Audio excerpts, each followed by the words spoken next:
العالمین والصلاة والسلام علی محمد وآلہ اجمعین ولعنۃ الدائمۃ علی اعداء محمد وآل محمد اما بعد وفقنا اللہ وإیاکم بالعلم والعمل الصالح انشاءاللہ تعالی۔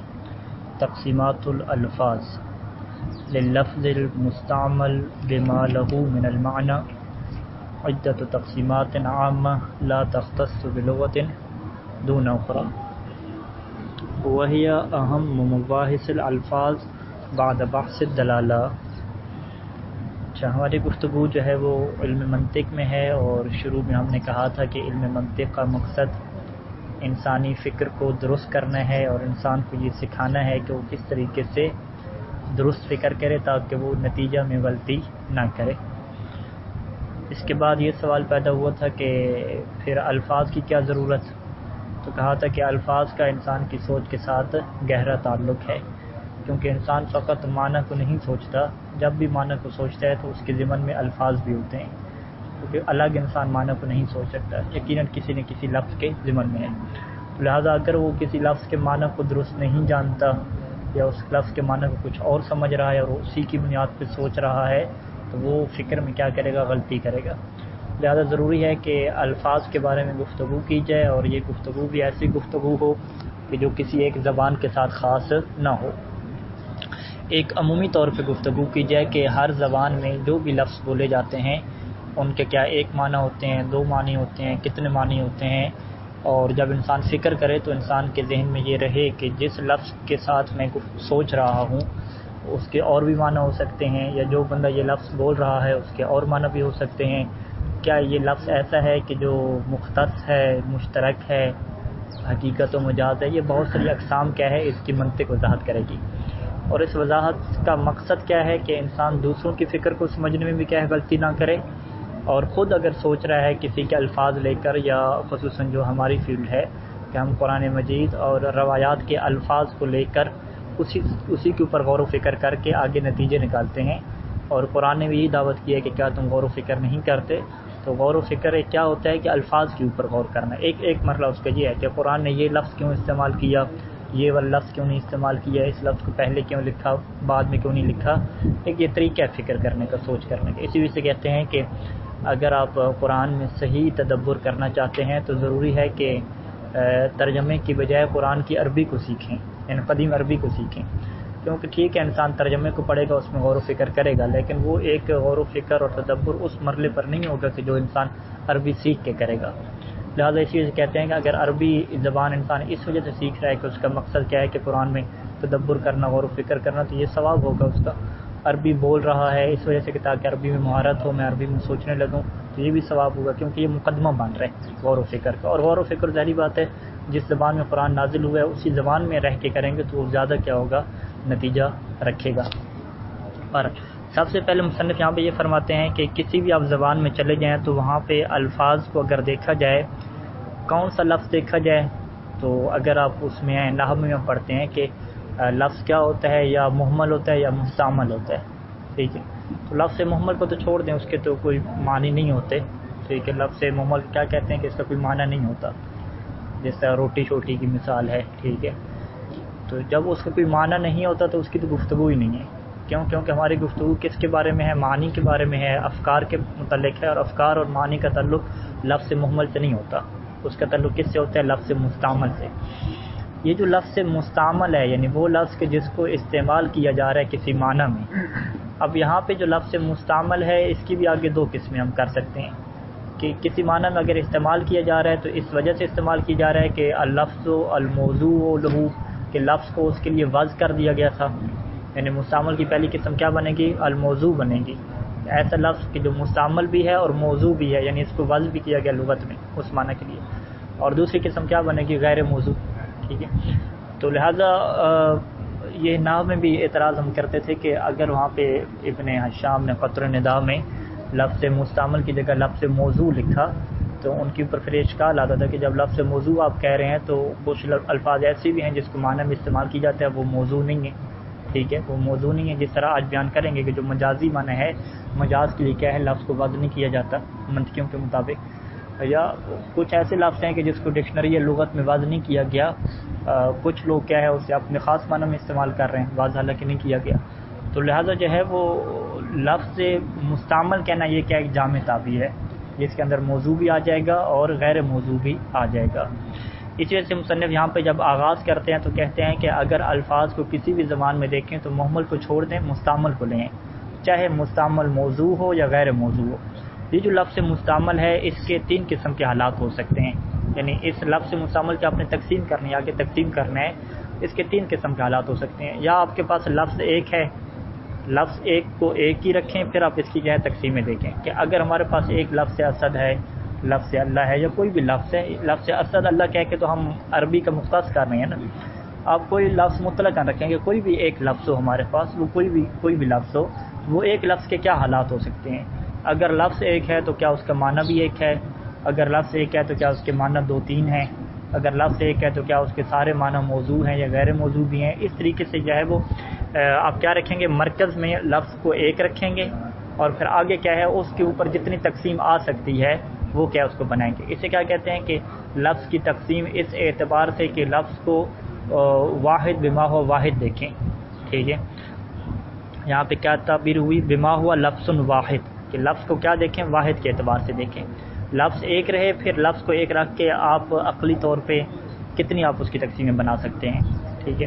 لہٰذا جو ہے نا پہلی جو تقسیم ہے ابھی لفظ جو ایک لکھا ہوا ہے اور نیچے لکھا ہوا ہے المختص، المشترک، المنقول اور مرتجل، حقیقت، مجازی، جو 5 قسمیں لکھی گئی ہیں، یہ کس اعتبار سے ہیں کہ ہم نے لفظ کو ایک تصور کیا ہے، ٹھیک ہے۔ ہم نے کہا ہے کہ لفظ ایک ہو، جب لفظ ایک ہو تو اس کے معنی کتنے ہوں گے، ایک معنی ہوگا، زیادہ ہوں گے، سب میں استعمال ہوگا، سب میں استعمال نہیں ہوگا، بطور حقیقت استعمال ہوگا، بطور مجاز استعمال ہوگا، یہ کیا بنے گی، اس کی تقسیمات بنے گی۔ یہ تقسیم کس اعتبار سے بنے گی، لفظ بما ہوا لفظ واحد، اس اعتبار سے بنے گی۔ اچھا یہ کیا ہوگی، پہلی تقسیم ہوگی۔ دوسری تقسیم ابھی آج کے درس میں نہیں ہوگی، یہ بعد میں آئے گی۔ اس میں کیا کریں گے، ہم لفظ کو ایک نہیں دیکھیں گے، لفظ کو کیا دیکھیں گے، متعدد دیکھیں گے، یعنی کسی بھی لغت میں چلے جائیں، زبان میں چلے جائیں، اگر 2-3 الفاظ ہیں یا 4 الفاظ ہیں، 5 الفاظ، جتنے بھی الفاظ ہیں، ان کی تقسیم آپ بنا سکتے ہیں۔ فرض کریں آپ یہ کہہ سکتے ہیں کہ ٹھیک ہے ہمارے پاس 4-5 لفظ ہیں لیکن سب کا معنی کیا ہے، ایک ہے، ٹھیک ہے۔ ایسا ممکن ہے ہر زبان میں ہوں کہ 3-4 لفظ استعمال ہوتے ہوں لیکن معنی اس کا ایک ہوتا ہو، بعض کا ایسا بھی ہے کہ 3-4 لفظ ہوں اور ہر ایک کا معنی الگ الگ ہو، یہ بھی ممکن ہے۔ تو لہٰذا بہت سارے الفاظ کو اگر آپ دیکھ کے تقسیم کریں لفظوں کی، کہ لفظ اگر ہمارے پاس ایک نہیں ہے، ایک سے زیادہ ہیں، تو اس کی کتنی تقسیمیں بن سکتی ہیں، انشاءاللہ وہاں پہ بیان ہوگا کہ اس کی 2 یا 3، اس سے زیادہ نہیں بن سکتی، 2 ہی بنے گی بہرحال۔ اچھا یہ کیا ہوگی، 2 تقسیمیں ہوں گی۔ تیسری تقسیم کیا ہوگی کہ آپ مطلقاً لفظ کی قسم بنائیں۔ مطلقاً کیا مطلب ہے، یعنی یہ نہ دیکھیں کہ لفظ ایک ہو یا متعدد ہو، ایک اور متعدد سے ہٹ کے مطلق لفظ کی کیا کتنی تقسیمیں بنتی ہیں، انشاءاللہ اس کی وضاحت پھر بعد میں کریں گے جب ہم تیسری قسم کیا ہے پڑھیں گے۔ تو بنیادی طور پہ ہم کیا کریں گے کہ اوپر ہم نے لکھا لفظ کے ہم نے 2 حصے بنائے، لفظ محمل اور مستعمل۔ محمل کو ہم نے خارج کر دیا کہ اس کا تو معنی سے تعلق ہی نہیں ہے، اس کی تو ہم تقسیم ہی نہیں کریں گے۔ لفظ مستعمل میں آ جائیں تو لفظ مستعمل کے نیچے کیا بنا لیں، 3 بنا لیں۔ لفظ مستعمل بما ہوا لفظ واحد، لفظ مستعمل بما ہوا متعدد، اور لفظ کیا ہے بدون نظر، اس بات کو دیکھ کے بغیر کہ وہ ایک ہے یا زیادہ ہے، مطلقاً لفظ کو لے لیں، نہ واحد کو دیکھیں نہ متعدد کو دیکھیں، تو اس کی کتنی تقسیمیں ہو سکتی ہیں، یہ تینوں ہیں۔ پھر پہلے میں آ جائیں کہ اگر لفظ کو ایک رکھا تو اس کی کتنی تقسیمیں ہیں، تو کہتے ہیں کہ اس کی کیا ہیں 5 تقسیمیں ہیں۔ یہ تھوڑی سی عبارت پڑھ لیں پھر جو ہم آگے داخل ہوتے ہیں۔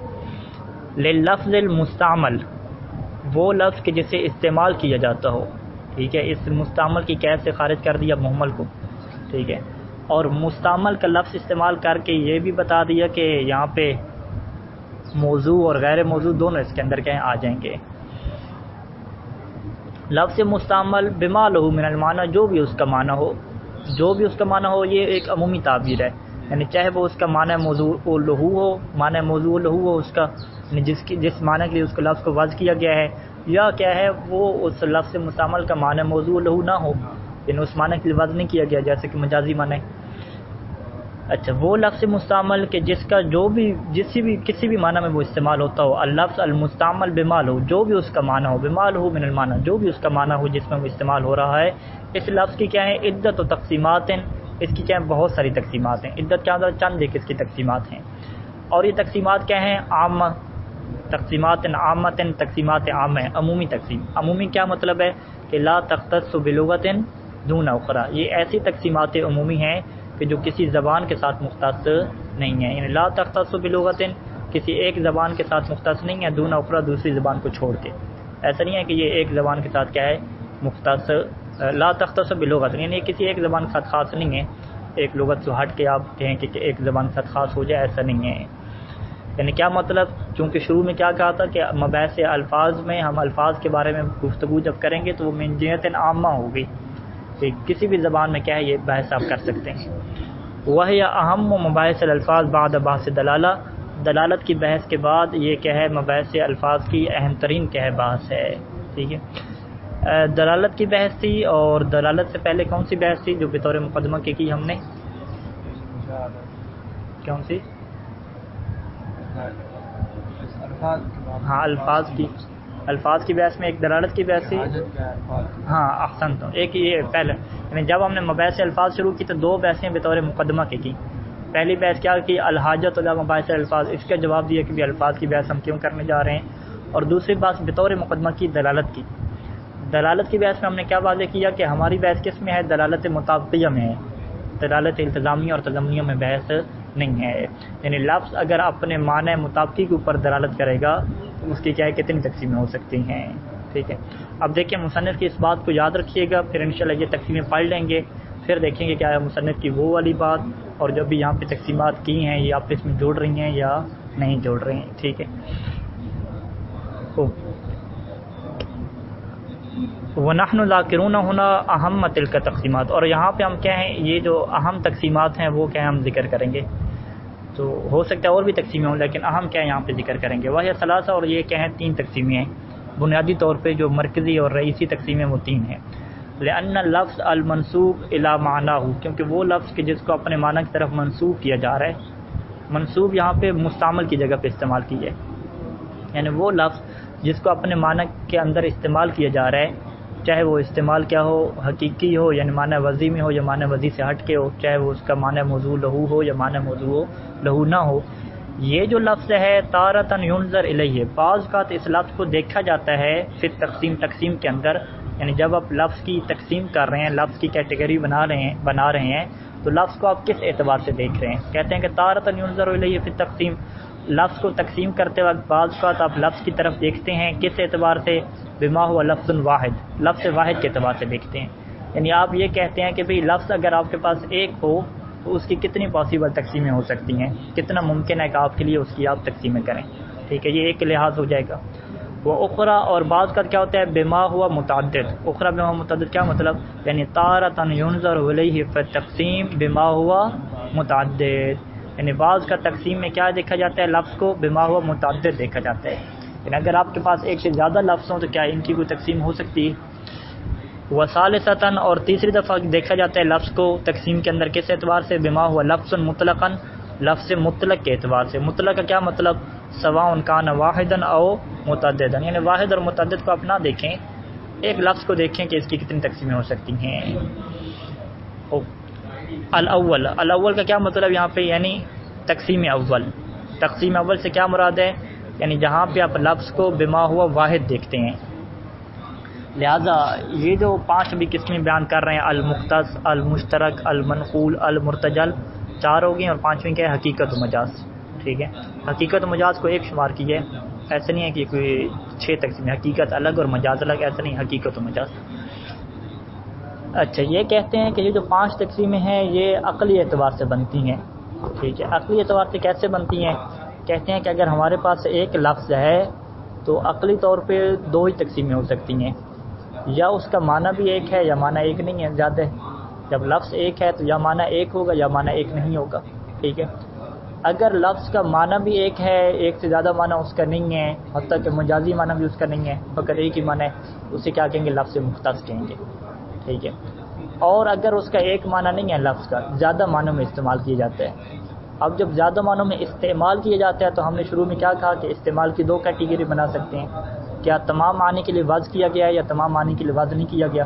یعنی زیادہ میں اگر استعمال ہو رہا ہے تو وہ ایک سے زیادہ جو دوسرا معنی ہے اس کا، ہم یوں کہیں کہ لفظ کا ایک سے زیادہ معنی جب کر رہے ہیں تو ایک سے جو زیادہ والا معنی ہے یا 2 سے زیادہ والا جو تیسرا چوتھا معنی ہے، کیا سبھی معنی کے لیے وضع کیا گیا ہے یا سبھی معنی کے لیے وضع نہیں کیا گیا.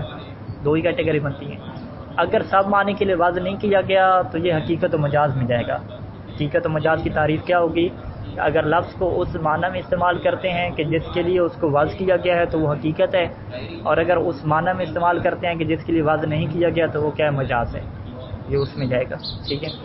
اچھا، پھر جس کے لیے واضح کیا گیا، بہت سارے معنی کے لیے جو واضح کیا گیا، ہم دیکھیں گے کیا ان زیادہ معنی کے لیے جب واضح کیا گیا ہے تو کیا ایک ہی ٹائم پہ سب معنی کے لیے واضح کر دیا گیا یا ایک ٹائم پہ واضح نہیں کیا گیا؟ اگر ایک ہی ٹائم پہ سب کے لحاظ واضح کیا گیا تو اسے مشترک کہیں گے کہ ایٹ اے ٹائم کیا ہے، لفظ عین کو رکھا اور لفظ عین کے کیا ہیں 50-60 معنی لکھتی ہے. ایک معنی چشمہ، ایک معنی عینک، ایک معنی جاسوس کا، اس طرح بہت سارے معنی لکھتی ہے. یا کیا ہے، ایٹ اے ٹائم سب کے لحاظ نہیں کیا گیا، پہلے ایک معنی کے لحاظ تھا، پھر کچھ عرصہ گزرنے کے بعد دوسرے معنی کے لیے لوگوں نے واضح کر دیا، یا اہل لغت نے واضح کر دیا، یا خاص علماء ہے انہوں نے کیا ہے اس لفظ کو اپنے معنی کے لیے واضح کر دیا. ٹھیک ہے. تو اس کی کہتے ہیں، اس کی مزید آگے دو تقسیمیں بنتی ہیں کہ جب کچھ لوگوں نے کسی لفظ کو ایک اور معنی کے لحاظ کیا تو کیا انہوں نے دو معنی کے درمیان مناسبت دیکھی یا مناسبت نہیں دیکھی. اگر مناسبت دیکھی تو اسے منقول کہتے ہیں، اور اگر مناسبت نہیں دیکھی تو اسے مرتجل کہتے ہیں. ٹھیک ہے. میں ایک دفعہ دوبارہ دہرا دیتا ہوں. انشاءاللہ جب یہ پانچواں پڑھ لیں گے تشریح کے ساتھ تو پھر یہ عقلی تقسیم واضح ہو جائے گی، لیکن پھر بھی ایک اجمالی خاکے کے طور پہ ذہن میں سے رکھ لیں کہ جب بھی ہم کہتے ہیں کہ حصر عقلی تو اس میں کیا ہوتا ہے، دو کی طرف تقسیم ہوتی ہے.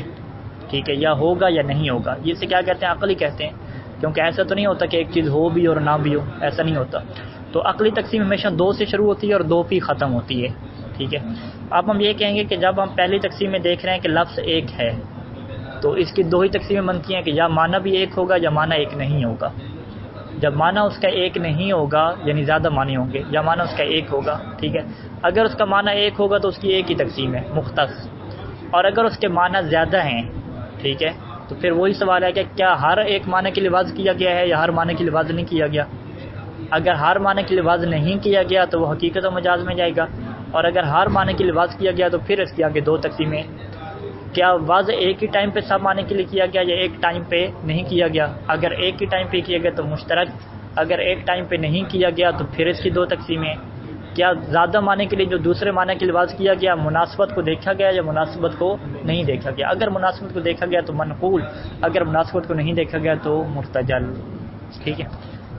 اب تطبیق میں آ جاتے ہیں، پھر یہ ساری چیزیں واضح ہو جائیں گی.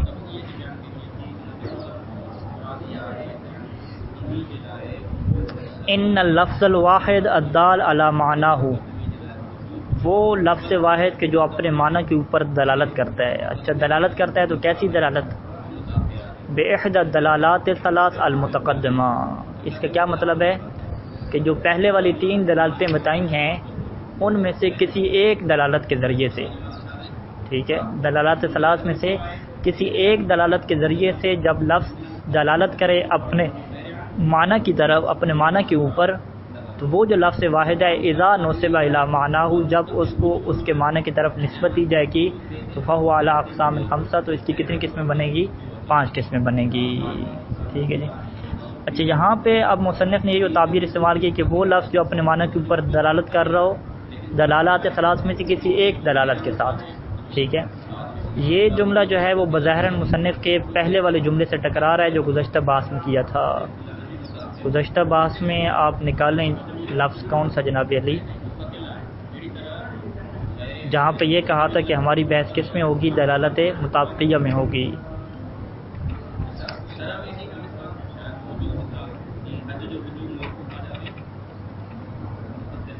یہ کہا تھا یا نہیں کہا تھا؟ کیونکہ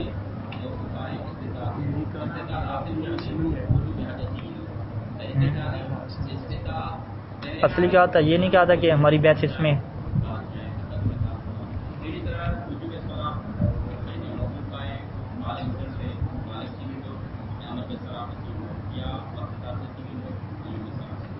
یہ مجھے لگتا ہے کہیں پہ کہا تھا ابھی.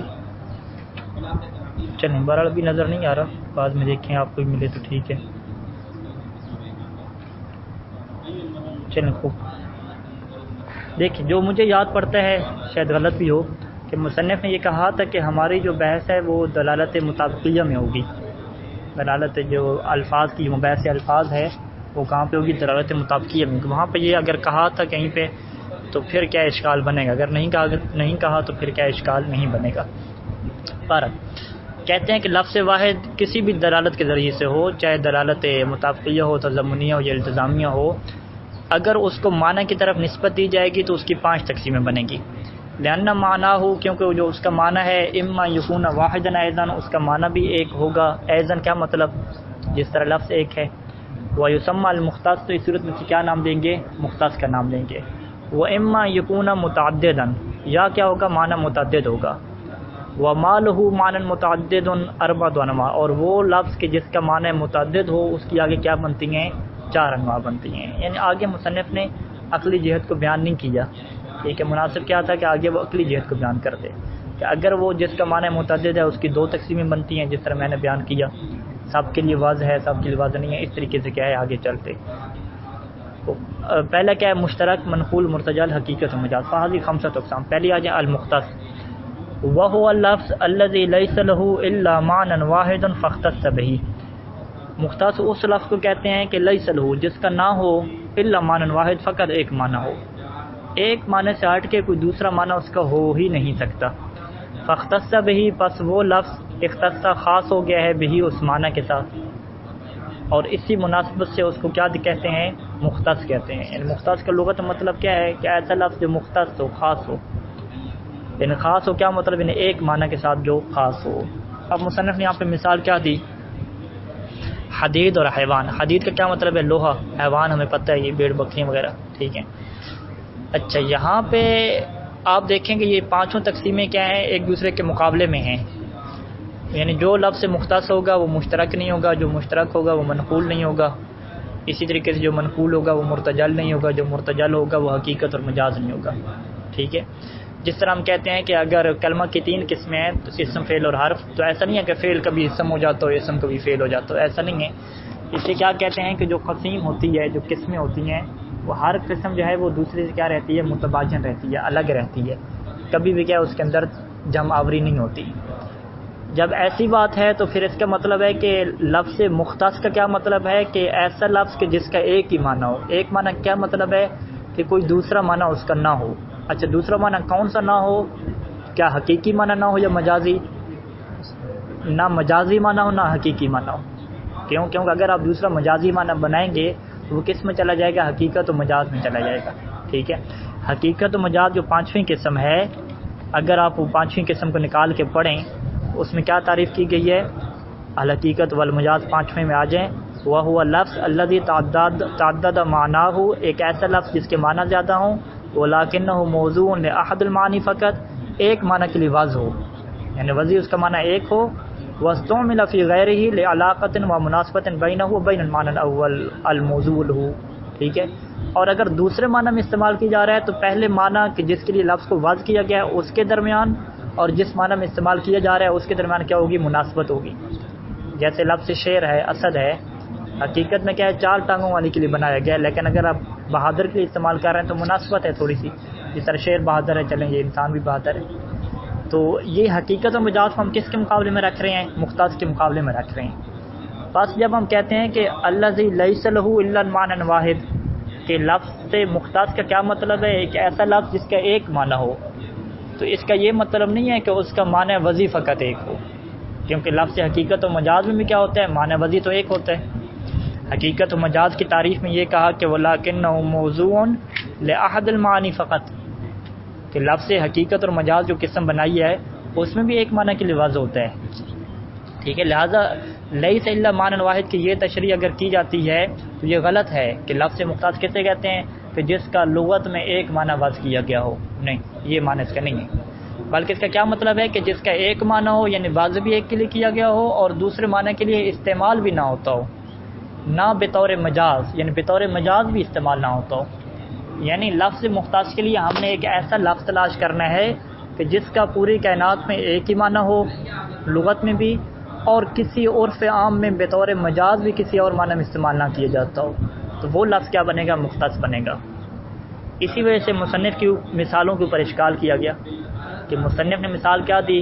حدید کی مثال دی، کہتے ہیں حدید کو بطور مجاز استعمال کیا جاتا ہے، ٹھیک ہے، فلاں بندہ کیا ہے؟ لوہا ہے، فلامت لوہا کیا مطلب ہے؟ اس کا جسم مضبوط ہے لوہا ہے، یا ارادوں میں پختہ ہے تو وہ لوہا ہے، یا جس طرح عرب میں کہتے ہیں حیوان نہیں کہتے، ٹھیک ہے، کسی کی بےزتی کرنے کہتے ہیں کیا حیوان بنے ہوئے ہو، تو اس کا مطلب ہے کہ حیوان کو 4 ٹانگوں والے کے لیے بھی استعمال کیا گیا، انسان کے لیے بھی استعمال کیا گیا۔ تو جب معاشرے میں لفظ حدید کو مجازی میں استعمال کیا جا رہا ہے تو یہ پھر لفظ مختص میں داخل نہیں ہے، کیونکہ لفظ مختص کی تعریف ایسی ہوگی کہ جو حقیقت و مجاز جو 5ویں قسم ہے اس کے مقابلے میں بھی آئے گی، ٹھیک ہے۔ لہذا لیس الا معنی واحد میں تشریح کیا ہوگی کہ جس کا ایک معنی نہ ہو، ایک معنی نہ ہو یعنی نہ اس کا معنی حقیقی ایک ہو کوئی اور معنی ہو، نہ اس کا کوئی معنی مجازی ہو، فقط ایک ہی معنی ہو اس کا۔ تو یہاں پہ کیا ہے، علماء منطق پریشان ہو گئے کہ کوئی ایسا لفظ تلاش کریں کہ جس کو نہ کوئی شاعر کسی اور معنی میں استعمال کر سکتا ہو، نہ کیا ہے عرف والے کسی مجاز میں استعمال کریں، وہ لفظ کون سا ہے؟ تو یہاں پہ آیت اللہ سید کمال حیدری نے اپنی شرح میں لکھا، باقی لوگوں نے بھی لکھا کہ وہ لفظ اللہ ہے، کہ لفظ اللہ کیا ہے، پوری کائنات میں جو ہے وہ ایک لفظ ہے، لفظ مختص، بس، یعنی لفظ مختص کی ہمارے پاس ایک ہی مثال ہے، اور وہ کیا لفظ اللہ۔ کیوں؟ کیونکہ لفظ اللہ کا کوئی مجازی معنی نہیں ہے۔ اگر لفظ اللہ سے ہٹ کے آپ خدا کو، لفظ خدا کو لیں تو لفظ خدا کے مجازی معنی ہے، ٹھیک ہے، نہیں کہتے شوہر کو مجازی خدا کہتے ہیں، اس مطلب خدا بھی 2 طرح کا ہے، ایک خدا حقیقی ہے اور ایک خدا کیا مجازی ہے، ٹھیک ہے، لفظ خدا میں تقسیم ہے لیکن اللہ میں کیا ایسی تقسیم نہیں ہے۔ لیکن بعض لوگ کہتے ہیں کہ ممکن ہے کہ اللہ کو بھی کوئی کیا ہے بطور مجاز استعمال کرتا ہو، کہ تم اللہ بن گئے ہو جناب، یہ لیے یا فرض کریں کسی شعر نے کیا ہے بطور استعمال کیا ہو۔ تو بہرحال یہ بات تو طے ہے اہل منطقیوں میں کہ لفظ اللہ سے ہٹ کے کوئی لفظ ایسا نہیں ہے کہ جو مختص ہو، ٹھیک ہے، کوئی بھی آپ چاہے لفظ خالق اٹھاتے ہیں، لفظ رب اٹھاتے ہیں، ٹھیک ہے، لفظ خدا حد تک اٹھاتے ہیں، اہل منطق والے سے مختص نہیں کہتے۔ جب مختص نہیں کہتے تو اب جب انسان فکر کرے گا، سوچ کرے گا یا کسی کے فکر کو جانے گا، آگے انشاءاللہ بیان کریں گے، اگر وہ لفظ مختص کو استعمال نہیں کر رہا، لفظ مشترک کو استعمال کر رہا ہے، تو آپ اس کی بات کے نتیجہ یا اس کے اوپر حکم لگانے کے لیے آپ کو کیا کرنی پڑے گی، مزید تشریح کرنی پڑے گی۔ انشاءاللہ آگے بیان کریں گے قواعد و ضوابط کے لفظ مشترک کو استعمال کرنے کے کیا طریقے ہیں، ٹھیک ہے۔ لہٰذا اس نقطے کی طرف متوجہ رہیں کہ لفظ مختص کی ہمارے پاس کیا ایک ہی مثال ہے، باقی دنیا کا کوئی بھی لفظ لے آئیں گے تو اہل منطق والے اس کی کوئی نہ کوئی تعویل کر کے اسے کیا ڈالیں گے کسی اور معنی میں۔ جی کسی ملک کا نام اب لیتے ہیں، فرض کریں عراق ہے، عراق یا پاکستان، ہاں یہ یعنی یہ مختص ہے لیکن بطور مجاز کو استعمال کر سکتے ہیں۔ مثال طور پہ ہم نزلے میں جا رہے تھے تو ایک عراقی کہہ رہا تھا کہ یہ افغانستان ہے، ٹھیک ہے، وہ اب نزلے کو کیا کہہ رہا تھا، افغانستان کہہ رہا تھا، جی یعنی افغانستان کی طرح ہے شکل ہے، بطور مجاز کے کہہ رہے ہیں، مناسبت دیکھ رہے ہیں نا کہ افغانستان کیا ہے اجڑا ہوا بالکل، تو وہ نزلے کو نجف کے علاقے کیا افغانستان کہہ رہے ہیں، ٹھیک ہے۔ تو یعنی اس کا مطلب ہے کہ جو ملکوں کے نام ہیں وہ استعمال ہو جاتے ہیں دوسرے معنی میں بطور مجاز کے، کوئی نہ کوئی مناسبت آپ پیدا کر لیں کہ استعمال کر لیتے ہیں۔ کوئی کہتا نہیں ہے تم نے کیا یہاں پاکستان بنایا ہوا ہے، ٹھیک ہے، تم نے امریکہ سمجھا ہوا ہے، ٹھیک ہے، آپ تو کہتے نہیں ہیں اپنی نزلے میں جو اچھے گھر بنا کہتے ہیں ڈیفینس ہے یہ ہمارا، ٹھیک ہے، تو ڈیفینس کا ادھر اطلاق کر رہے ہیں، ٹھیک ہے۔ تو اس کا مطلب ہے کہ جو ملکوں کے نام لے لیں کی ہے، آپ درست فرما رہے ہیں۔ کچھ منطقیوں نے لکھا ہے کہ جو انسانوں کے نام ہوتے ہیں یا ملکوں کے نام ہوتے ہیں وہ مختص میں جاتی ہیں، لیکن اس کے اوپر بھی کیا ہے اعتراض موجود ہے، اسے بھی بطور مجاز کے اس کے معنی ہوتے ہیں۔ تو ہم نے لفظ مختص کا ایک ایسا لفظ ڈھونڈنا ہے کہ جس کا ایک ہی معنی ہو، کوئی مجازی معنی اس کا نہ ہو۔ اچھا، بہرحال مصنف کی مثالیں کیا ہو جائیں گی یہاں پہ، قابل مناقشہ ہو جائیں گی، اور کافی لوگوں نے کیا اس کے اوپر اعتراض کیا ہے۔ دوسرا جو المشترک، وہ لفظ الذی تعدد معنیہ، مشترک کے ایسے لفظ کو کہتے ہیں الذی تعدد معنیہ کہ جس کے معنی زیادہ ہوں۔ یہ الذی تعدد معنیہ یہ ہر کسی میں جائے گا۔ کیوں ہر کسی میں جائے گا؟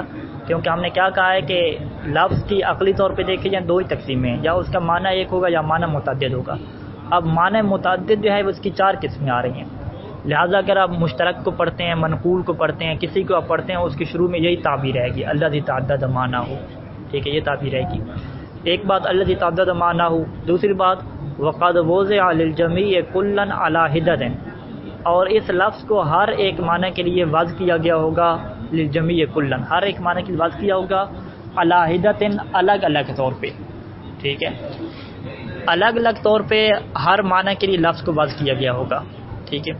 یہ جو قید ہے کہ اگر مصنف یہاں پہ یوں کہتے کہ وقد وضع للجمیع، تمام کے لیے وضع کیا گیا، یہ علی حدۃ یعنی ہر معنی کے لیے الگ طور پہ وضع کیا گیا، اس کو کیوں کہا گیا ہے؟ تو اس کو کہنے کی جو بنیادی وجہ یہ ہے کہ ہمارے پاس فرض کریں لفظ انسان ہے. ٹھیک ہے. لفظ انسان کا ایک مطلب زید بھی ہے کیونکہ زید بھی انسان ہے.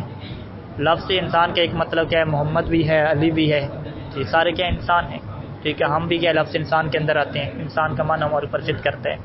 لیکن لفظ انسان ہمارے لیے الگ طور پہ وضع نہیں کیا گیا. ٹھیک ہے. نہ ہی کیا ہے محمد کے لیے الگ طور پہ وضع کیا گیا. لفظ انسان کیا ہے؟ کلی کے لیے وضع کیا گیا. کلی کیا ہے؟ حیوان ناطق، اس کے لیے وضع کیا گیا. اب اس کے جو مصداق بنتے جائیں گے وہ اس کے اندر آ جائیں گے، اس کے معنی میں شامل ہو جائیں گے. تو یہ کس میں جاتا ہے؟ اس کو بھی لوگ مشترک کہتے ہیں، لیکن اسے کیا کہتے ہیں؟ مشترک کے معنوی کہتے ہیں. مشترک کے معنوی میں کیا ہوتا ہے؟ ایک کلی معنی ہوتا ہے، اس کے کیا ہوتے ہیں؟ بہت زیادہ مصادیق ہوتے ہیں. لیکن یہاں پہ جو مشترک ہے یہ کیا ہے؟ مشترک کے لفظی ہے. مشترک کے لفظی کیا مطلب ہے؟ کہ ہر معنی کے لیے الگ الگ واضح ہو. ایسا نہیں ہے کہ تمام معنی کو ایک جگہ رکھیں پھر ان کا کیا ہے کلی معنی بنائیں، کلی کی لباس کر دیں. ایسا نہیں ہے. یعنی یہ جو ابھی ہم مشترک پڑھ رہے ہیں مشترک کے لفظی، اس میں کیا ہوتا ہے؟ کوئی کلی معنی نہیں ہوتا کہ جس کے افراد بنے، نہیں. یہاں پہ ہر فرد کے لیے کیا ہے؟ الگ طور پہ وضع کیا جاتا ہے. جب ہر فرد کے لیے الگ طور پہ وضع کیا جا رہا ہے تو ممکن ہے کہ وہ معنی ایسے ہوں جو آپس میں بالکل کیا الٹ ہیں. ٹھیک ہے. جس طرح یہاں پہ مثال دیں گے لفظ جون کی، کہ لفظ جون کا ایک معنی کیا ہے؟ سیاہ، اور ایک معنی کیا ہے؟ سفید ہے. بالکل کیا الٹ معنی بھی ہو سکتے ہیں. اور کلی کیا ہے؟ الٹ معنی میں تو نہیں آتی. کلی کے تو معنی کیا ہوتے ہیں؟ بالکل ایک جیسے ہوتے ہیں، کیونکہ وہ جامع ہوتی ہے ہر کسی کے درمیان. لہٰذا یہاں پہ کیا ہے؟ علی حدۃ کا کیا مطلب ہے؟ کہ یہاں پہ کلی کا کوئی تصور نہیں ہوتا، کنسیپٹ اور ایک جامع معنی کا کوئی یہاں پہ کنسیپٹ نہیں ہوتا ہمارے پاس، بلکہ ہر معنی کے لیے الگ الگ طور پہ کیا ہوتی ہے؟ وضع ہوتی ہے. اچھا، یہ ایک بات ہو گئی. ولیکن من دون ان یسبق وضعه لبعضها على وضعه للآخر، لیکن بغیر اس کے کہ ان یسبق وضعه کہ جو لفظ کی وضع ہے لبعضها بعض معنی کے لیے جو لفظ کو وضع کرنا ہے، ان یسبق وہ سابق ہو جائے، وہ پہلے ہو جائے، علی وضعه للآخر اس لفظ کی وضع کے اوپر دوسرے معنی کے لیے. یعنی پہلے اور بعد کا یہاں پہ چکر نہیں ہوتا، یہاں پہ ایک ہی وقت میں. یعنی ولیکن کے بعد اگر آپ اس کے خلاصہ کریں کیا مطلب؟ فی وقت واحد، ایک ہی ٹائم پہ. ایک ہی ٹائم پہ اہل لغت نے کیا کیا؟ ایک لفظ کو بہت سارے معنی میں وضع کر دیا. یعنی ایسا نہیں ہے کہ لغت نے پہلے اس کو ایک معنی کے لیے وضع کیا گیا تھا، پھر کیا ہے 10-15 سال بعد اس کو دوسرے معنی کے لیے وضع کر دیا گیا. لوگوں نے کیونکہ اتنا استعمال کیا کہ وہ وضع ہو گئی. وضع کی انشاءاللہ بعد میں بحث آئے گی کہ ایک وضع تو کیا ہوتی ہے؟ ایک بندہ اہل لغت کے جو ایک گروپ ہے وہ لفظ کو کیا کرتا ہے؟ وضع کرتا ہے. اور ایک وضع کا طریقہ کیا ہے کہ لوگ اتنا استعمال کریں کہ پھر کیا ہے وہ اسی میں وضع ہو جائے. ٹھیک ہے. وضع ہو جائے کیا مطلب؟ پھر کسی قرینہ وغیرہ کی ضرورت نہ پڑے، سیدھا لوگ بولیں گے تو لوگ اسی سے وہی معنی سمجھ رہے ہوں، سیدھا کوئی اور معنی ذہن میں نہ آ رہا ہو. تو یہ بھی کیا ایک قسم کی بات ہے. لیکن یہاں پہ مشترک میں ایسا نہیں ہوتا کہ پہلے ایک وضع ہو پھر کچھ عرصہ گزرنے کے بعد دوسری وضع. نہیں، ایسا نہیں ہے. من دون یسبق وضع لبعض، ایسا نہیں ہے کہ بعض کے لیے وضع پہلے تھی اور بعض معنی کی لباس کیا تھی؟ بعد میں تھی. ایسا نہیں ہے، بلکہ ایٹ ٹائم پہ ایک ہی ٹائم پہ ایک ہی وقت میں تمام معنی کے لیے ہر لفظ کو ایک ہی لفظ کو الگ الگ طور پہ کیا ہے؟ وضع کیا گیا ہے. ٹھیک ہے. اور یہ اس قید کا کیا ہے؟ آگے جا کے فائدہ ظاہر ہوگا منقول میں. منقول میں کیا ہے؟ لفظ کے معنی زیادہ ہیں لیکن وہاں پہ وضع کا ٹائم ایک نہیں ہے. ٹھیک ہے. ایک ٹائم پہ ایک معنی میں استعمال ہوتا تھا، اب وہ ٹائم گزرنے کے بعد دوسرے معنی میں کیا ہے؟ وضع کر دیا گیا.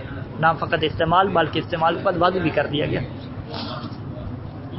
اچھا، مثل عین، لفظ عین کی مثال دی الموضوع لحاست النظر، جس کو وضع کیا گیا ہے حاست النظر. یہ جو انسان کی آنکھ ہے، حسی آنکھ، دیکھنے والی آنکھ، یعنی آنکھ کو کیا کہتے ہیں؟ عین کہتے ہیں. ٹھیک ہے. دوسرا معنی کیا ہے؟ ینبوع الماء، پانی کا چشمہ. تیسرا کیا؟ وضاحت، سونے کو کہتے ہیں، وغیرہ. اس کے علاوہ اور معنی کہتے ہیں کہ 70 اس کے کیا ہیں معنی ہیں. اگلی مثال جون کے لیے لیں کہ الموضوع للاسود والابیض، کہ جو اسود کے لیے بھی بات کیا گیا اور ابیض کے لیے بھی. دو مثالیں دینے کا کیا مقصد ہے؟ کہ یہ بتانا مقصود ہے کہ مشترک میں ضروری نہیں ہے کہ وہ معنی کیا مناسب ہوں، ضدیں بھی ہو سکتی ہیں. ٹھیک ہے. جس طرح جون میں کیا ہے؟ اسود اور ابیض بالکل اپوزٹ آ گئے، ضد آ گئے. والمشترک کثیروں فی اللغۃ العربیہ، لغت عربیہ میں کیا ہے؟ مشترک بہت زیادہ ہیں.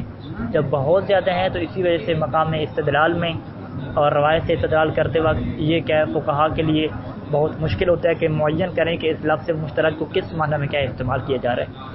اور اسی طریقے سے عقائد میں بھی جس طرح لفظ خالق مشترک ہے، لفظ رب مشترک ہے، لفظ عالم مشترک ہے، لفظ شاہد مشترک ہے، جب ایسے مشترک لفظ آ جائیں تو ان کو کس طریقے سے ڈیل کرنا ہے، کون سے معنی میں استعمال کرنا ہے، اس کی ساری شرائط کیا ہے انشاءاللہ بعد میں آئیں گی۔ وصلی اللہ علیہ محمد